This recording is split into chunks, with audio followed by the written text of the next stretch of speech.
السلام علیکم ورحمۃ اللہ وبرکاتہ۔ میرے عزیز طلباء و طالبات، مجھے اللہ تبارک و تعالیٰ سے امید ہے کہ آپ سب خیریت سے ہوں گے، اور میں سب کی خیر و عافیت کی دعا کرتا ہوں۔ آج کا ہمارا لیکچر نمبر 11، اس میں باب نمبر 6 یعنی باب نمبر 6 اخلاقیات، جس طرح کورس آؤٹ لائن آپ کے سامنے ہے، اور اس باب کے اندر سورہ حجرات کی، سورہ نور اور سورہ احزاب کی کچھ آیات مبارکہ ہیں۔ ان کی ہیڈنگ بھی آپ کے سامنے ہے۔ جب آپ ان آیات مبارکہ کا ترجمہ پڑھ رہے ہوں تو ان ہیڈنگ کو بھی سامنے رکھنا ہے، ان عنوانات کو بھی۔ مثلا سب سے پہلے جو عنوان ہے، معاشرتی برائیوں کا سد باب، یعنی معاشرے کے اندر جو برائیاں ہیں ان کا کس طرح خاتمہ کیا جا سکتا ہے، ان کو ختم کس طرح کیا جا سکتا ہے۔ دوسرے نمبر پر پاکیزہ معاشرے کے لیے احکام۔ جو امن اور سکون والے معاشرے ہوتے ہیں وہ کن کن خوبیوں کے اوپر ان کا انحصار ہوتا ہے۔ تو ہم آیت کی طرف آتے ہیں، آپ غور سے سنیں۔ اللہ تبارک و تعالیٰ سورہ حجرات کی آیت نمبر 6 کے اندر فرما رہے ہیں، یا ایھا الذین آمنوا، اے وہ لوگوں جو ایمان لائے ہو، ان جاءکم فاسق بنبأ، اگر تمہارے پاس کوئی فاسق، کوئی گناہگار بندہ، بنبأ، کوئی خبر لے کر آئے، فتبینوا، تو تم اس کی تحقیق کر لو، جانچ پڑتال کر لو،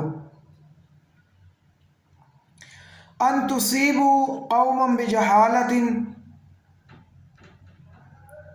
کہیں ایسا نہ ہو کہ تم کسی کو مصیبت پہنچاؤ، تکلیف دو، کسی قوم کو، بجہالۃ، لا علمی کی بنیاد پر، جہالت کی بنیاد پر، فتصبحوا علی ما فعلتم نادمین، پھر تمہیں اپنے کیے ہوئے کام پر شرمندہ ہونا پڑے، اپنے کیے ہوئے فیصلے پر نادم ہونا پڑے، شرمسار ہونا پڑے۔ تو اس پہلی آیت کے اندر، تو اس کے دوسری آیت میں اللہ تبارک و تعالیٰ فرما رہے ہیں، وَاعْلَمُوا، اور تم جان لو، أَنَّ فِيكُمْ رسول اللہ، کہ بے شک تمہارے اندر اللہ کے رسول موجود ہیں، لَوْ يُطِيعُكُمْ فِي كَثِيرٍ مِّنَ الْأَمْرِ، اگر وہ دنیا کے معاملات میں تمہاری اطاعت کریں، لَعَنِتُّمْ، تو تم مشکل میں پڑ جاؤ، تمہارے لیے مشکل ہو جائے، وَلَٰكِنَّ اللَّهَ حَبَّبَ إِلَيْكُمُ الْإِيمَانَ، لیکن اللہ تبارک و تعالیٰ نے تمہارے دلوں میں ایمان کی محبت کو ڈال دیا، وَكَرَّهَ وَزَيَّنَهُ فِي قُلُوبِكُمْ، اور اس نے تمہارے دلوں میں اس کو مزین کر دیا، وَكَرَّهَ إِلَيْكُمُ الْكُفْرَ وَالْفُسُوقَ وَالْعِصْيَانَ، اور اس نے نفرت ڈال دی تمہارے دلوں میں کفر، فسق، نافرمانی، والعصیان، اور نافرمانی کی۔ اولئک هم الراشدون، یہی لوگ سیدھے راستے پر ہیں، فضلا من اللہ ونعمہ، اللہ تبارک و تعالیٰ کے فضل اور اس کی نعمت کے ساتھ، واللہ علیم حکیم، اور اللہ تبارک و تعالیٰ جاننے والا ہے اور حکمت والا ہے۔ عزیز طلباء و طالبات، اس وقت اگر ہم اپنے معاشرے کو دیکھتے ہیں تو اکثر ہماری لڑائیاں، ہماری نفرتیں صرف اس بات پر ہوتی ہیں کہ فلاں بندے نے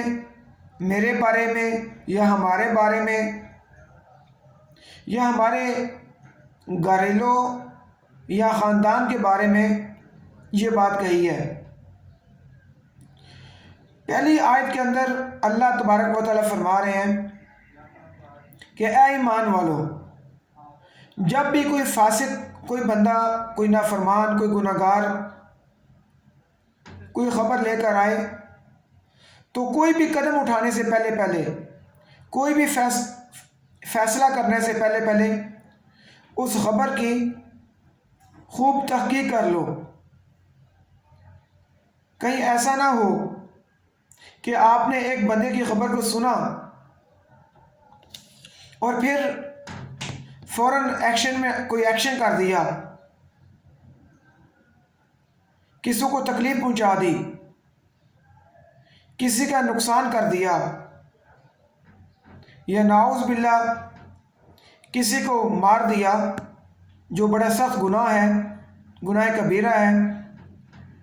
تو پھر آپ کو پتہ چلا کہ آپ نے جو قدم اٹھایا ہے اس خبر پر، جو فیصلہ کیا ہے، تو وہ خبر تو جھوٹی ہے، بات پہنچانے والے نے آپ تک سچی بات نہیں پہنچائی۔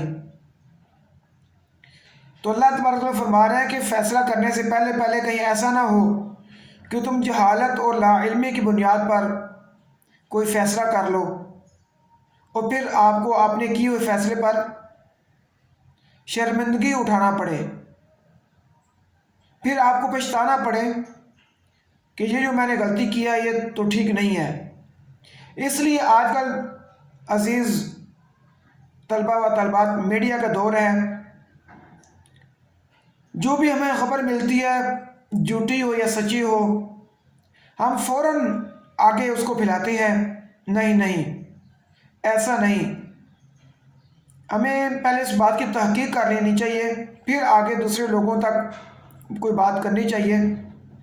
اور کو پھیلانا چاہیے۔ بعض کا تو ہمارے پاس کوئی حدیث آتی ہے، ہم اس کو آگے پھیلا دیتے ہیں، حالانکہ وہ حدیث نہیں ہوتی۔ تو اللہ کے نبی صلی اللہ علیہ وسلم کا ارشاد گرامی، من کذب علیہ متعمدا، جس نے جان بوجھ کر میرے اوپر جھوٹ باندھا، فقد کفر، گویا اس نے کفر کیا۔ انسان کفر تک پہنچ جاتا ہے۔ اور اس آیت مبارکہ کے اندر یہ بتایا گیا کہ جہالت کی بنیاد پر کوئی فیصلہ نہیں کرنا، جھوٹی خبر کی تحقیق کرنی ہے۔ اگر کوئی ایسی چیز، اگر کوئی بندہ آپ کے پاس کوئی ہدیہ لے کر آتا ہے جس سے کوئی نقصان والا اندیشہ نہیں کہ فلاں بندے نے آپ کی یہ چیز بھیجی ہے، تو آپ تحقیق کیے بغیر بھی وہ لے سکتے ہیں، اس لیے کہ اس میں کوئی ایسا مذائقہ نہیں۔ لیکن کسی کے بارے میں کوئی بات کرنا یا کوئی فیصلہ کرنا یا اپنی رائے باندھنا یا اس کے بارے میں کوئی غلط بات کرنا، اس سے پہلے ہمیں سوچنا چاہیے کہ جو خبر ہمیں پہنچی ہے واقعی سچی ہے یا جھوٹی ہے۔ اور اگلی آیات میں اللہ تبارک و تعالیٰ فرما رہے ہیں کہ اللہ کے رسول صلی اللہ علیہ وسلم اس وقت جب قرآن مجید نازل ہو رہا تھا تو اللہ کے رسول صلی اللہ علیہ وسلم موجود تھے، اور اس وقت بھی اللہ تبارک و تعالیٰ کے رسول صلی اللہ علیہ وسلم کی تعلیمات ہمارے اندر موجود ہیں۔ تو اللہ تبارک و تعالیٰ فرما رہے ہیں کہ اگر دنیاوی معاملات میں اللہ کے نبی صلی اللہ علیہ وسلم تمہاری بات ہی مانتے تو تم مشکل میں پڑ جاتے، اس لیے کہ اللہ تبارک و تعالیٰ اپنے نبی کی خود رہنمائی اور ہدایت اور ان کو صراط مستقیم پر چلا رہے تھے اور ان کی طرف وحی فرما رہے تھے، تو جس پر چل کر اللہ کے نبی صلی اللہ علیہ وسلم نے ہمیں بھی وہ طریقہ بتایا صراط مستقیم کا، اور اسی اللہ تبارک و تعالیٰ نے ہمارے اوپر احسان کیا کہ اللہ کے نبی صلی اللہ علیہ وسلم کی سیرت طیبہ بالکل محفوظ ہے، اور اللہ تبارک و تعالیٰ نے ایمان کی محبت کو ہمارے دلوں میں ڈال دیا، اس کو مزین کر دیا، اور کفر، فسق، نافرمانی، اس کو ہمارے دلوں میں ان کی نفرت ڈال دی، تاکہ ہم کفر کو، گناہ کو، اللہ تبارک و تعالیٰ اور اس کے رسول صلی اللہ علیہ وسلم کی نافرمانی سے اپنے آپ کو بچا کر رکھیں۔ تو اللہ تبارک و تعالیٰ فرما رہا ہے کہ جن کے دلوں کی یہ حالت ہے کہ ایمان کی محبت سے لبریز ہیں، کفر سے وہ کفر کو، نافرمانی کو ناپسند کرتے ہیں، تو اللہ تبارک و تعالیٰ فرما رہے ہیں اولئک هم الراشدون، یہی لوگ سیدھے راستے پر ہیں۔ یہ اللہ تبارک و تعالیٰ کا فضل ہے اس کی نعمت کے ساتھ۔ تو اللہ تبارک و تعالیٰ سے دعا ہے کہ اللہ تبارک و تعالیٰ ہمیں بھی اپنے پیارے حبیب کے نقش قدم پر چلنے کی توفیق عطا فرمائے،